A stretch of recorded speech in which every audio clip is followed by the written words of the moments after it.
Good day mga kabungot, subscribers, travelers, and fellow riders. Ani ata karong butaga para atong sugdan ang atong dugay ng giplano, dugay ng gipangandoy nga pagabuhaton, mao kana ang cafe hunting. So this will be our first episode for a series of episodes inani nga panghitabo no.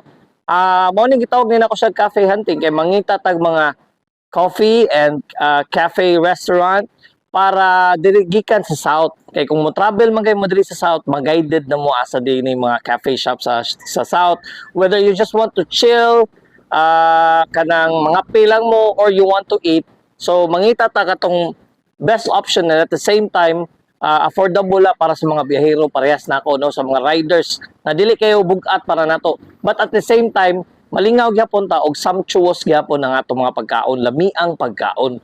So ang first na to nga nakitaan para atong subayon karong adlaw mao ang Cafe Malaya. Duha na kabuk ilang branch diri, isa sa Simala unya isa diri sa Alcoy. But today padung ta sa Alcoy. Tanaw na to ug unsay kahimtang dito og tilawan na to ang ilahang pagkaon. Kita-kits mga kabungot.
Last days pa tayo.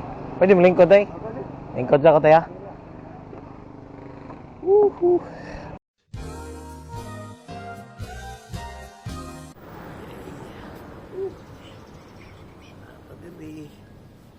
Tay, anong gipangalan man siya kuan tay? Cafe Malaya tay. Ano siya?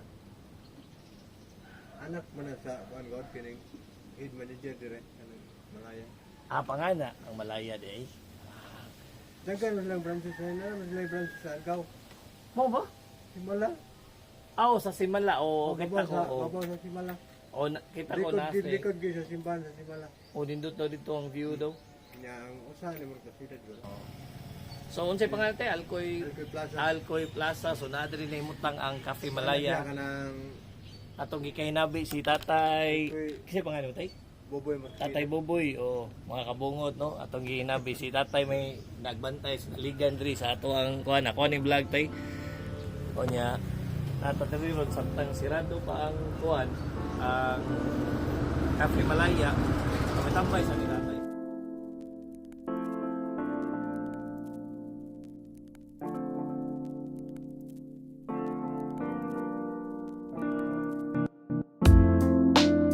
So, mao kini ang sulod sa cafe. Well lighted and very warm ang ambience. The staff are very accommodating. I settled right away and then I made my order. Nangutan ako sa staff unsa ang ilang best seller. Kunya ningon siya nga chicken katsu daw. And so I ordered it and paired it with my favorite cookies and cream frap. It was good, pero daghan pang kapilian sa ilang menu. And I tell you, it is very affordable. I'm not a food critic, but if I may, if I have to rate it from 1 to 10, 1 being the lowest, 10 being the highest, sa food, I would say I'd give it an 8. Sa frapsad, ako na lang sa equal 8 as well. It's just my opinion or ang ako lang ning panglasa. Now, If ever you have a plan to ride southbound or mulaag mo diri nga dapit sa south, no? Don't forget to drop by and visit Cafe Malaya. Og sulayi ang mga nagkadaiyang pagkaon sa ilang menu. Imposible kayo nga dili mo maganahan. Maka-chill pa mo, nindot ang ambience, unya lamian pa ang ilang uban mga pagkaon. So, basta gani, mulaag mo diri, ayaw kalimot, Cafe Malaya. And by the way, before we end, aduna di ay pakapin ning atong gibuhat nga cafe hunting karon. Ewa sa wala na to mahibaw-i or maplano, dunay pakapin ning maong video. So, stay tuned and tan-awa sa next video unsa ni ang pakapin sa atong video. Daghang salamat and see you to the next video mga kabungot. Ciao for now!